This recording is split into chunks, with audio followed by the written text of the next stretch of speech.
Legally Speaking with Crocker Law Firm. Not everyone thinks they need a lawyer after a car accident, but Cyndi, what are some of those likely mistakes someone can make trying to settle a case on their own? Okay, these would be some of my concerns. Number one, don't overly trust the insurance company that you're making a claim against.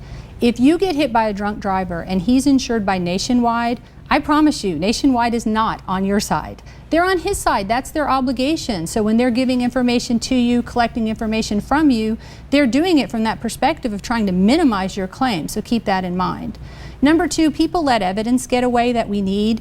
You should get pictures of your car before they take the car away and pictures of your injuries before they heal. If we're dealing with a trucking company, there's a lot of documentation and evidence we want to get from them before they have a chance to destroy it. Number three, I think people sometimes settle claims before they really know how badly they're hurt. Usually when you settle a liability claim, you sign a release, you have no more claims. So if you find out later that your injury is actually more severe, you've made a mistake. Number four, I think people settle claims without knowing what has to be paid out of that settlement. You really want to account for all your medical bills, what's paid and not paid. And if a health insurance company has paid your bills, they may have a claim for reimbursement. You want to know that so you can judge whether you really do have a fair settlement offer, all those things considered.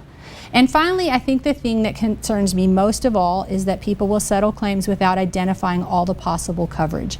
If you're hurt very badly, you need to look wherever there can be coverage to pay you. And it can come from places that are not obvious.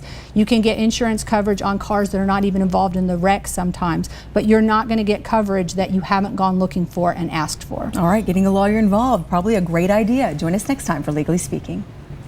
To view this interview again, or for more information on this and other topics, visit us at crockerfirm.com.